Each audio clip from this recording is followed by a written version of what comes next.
warahmatullahi wabarakatuh. Waalaikumsalam warahmatullahi wabarakatuh. Perkenalkan, nama saya Siti Ketiara, saya dari Prodi Pendidikan Ekonomi. Di sini saya akan membahas mengenai teori-teori belajar kontemporer. Pembelajaran kontemporer adalah pembelajaran modern yang menyesuaikan dengan perkembangan zaman. Pendekatan ini menekankan keaktifan siswa, penggunaan teknologi, serta pembelajaran yang bermakna dan berpusat pada peserta didik. Nah, adapun pembelajaran kontemporer ini memiliki 8 teori yang mana akan kita bahas satu persatu di sini. Nah, teori belajar yang pertama yakni adalah teori behaviorisme. Teori behaviorisme ini adalah teori belajar yang menekankan perubahan perilaku akibat stimulus atau rangsangan dan respon. Belajar dianggap terjadi jika ada perubahan yang dapat diamati. Nah, adapun kelebihan dari teori belajar behaviorisme ini adalah yakni terukur dan mudah dievaluasi, cocok untuk belajar keterampilan dasar dan kebiasaan. Nah, adapun kelemahannya yakni mengabaikan proses mental internal, belajar cenderung pasif dan mekanis. Nah, teori yang kontemporer yang kedua adalah teori kognitivisme. Teori ini adalah teori yang menekankan proses mental internal seperti berpikir, memahami, dan mengingat dalam proses belajar. Nah, kelebihan dari teori ini yakni fokus pada pemahaman dan struktur pengetahuan, membantu siswa berpikir kritis dan memecahkan masalah. Nah, ada kelemahannya yakni sulit diukur secara objektif, membutuhkan kesiapan mental dan kemampuan abstrak.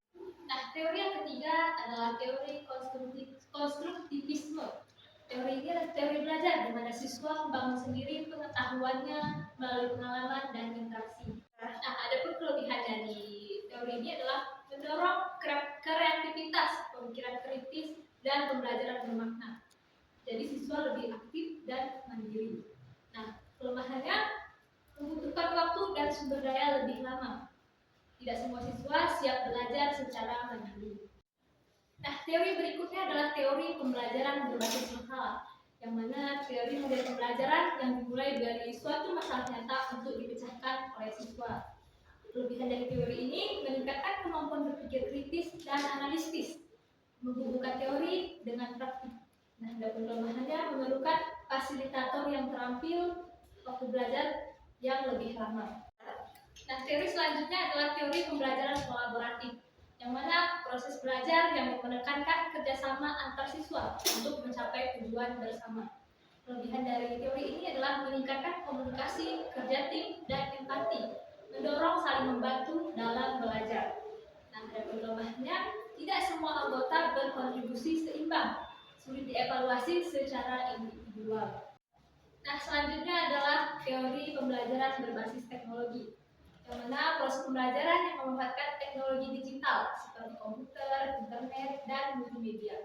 Nah, adapun kelebihan dari teori ini adalah akses informasi luas dan cepat, pembelajaran fleksibel dan interaktif.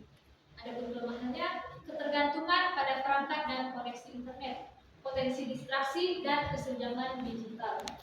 Nah, teori selanjutnya adalah pembelajaran personal, yang mana pembelajaran yang disesuaikan dengan kebutuhan, minat, dan kemampuan individu siswa.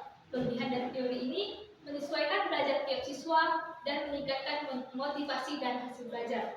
Adapun kelemahan membutuhkan perencanaan dan teknologi yang kompleks. Nah, teori yang terakhir adalah pembelajaran berkelanjutan, yang mana proses belajar yang berlangsung sepanjang hayat untuk pengembangan diri dan adaptasi terhadap perubahan. Nah, kelebihan dari teori ini yakni relevan dengan kebutuhan dunia kerja modern, dan kelemahannya tidak semua orang memiliki akses atau kesempatan yang sama. Nah, kesimpulan dari teori kontemporer ini adalah pembelajaran menekankan keaktifan, pemahaman, dan kemandirian siswa dengan memadukan berbagai pendekatan seperti perilaku, kognitif, konstruktif, kolaboratif, teknologi, dan berkelanjutan. Setiap teori memiliki kelebihan dan kelemahan, namun jika digabungkan dapat menciptakan proses belajar yang lebih efektif, bermakna, dan sesuai dengan kebutuhan zaman. Nah, mungkin sekian dari saya mengenai penjelasan dari teori belajar kontemporer. Sekian, saya akhiri. Assalamualaikum warahmatullahi wabarakatuh.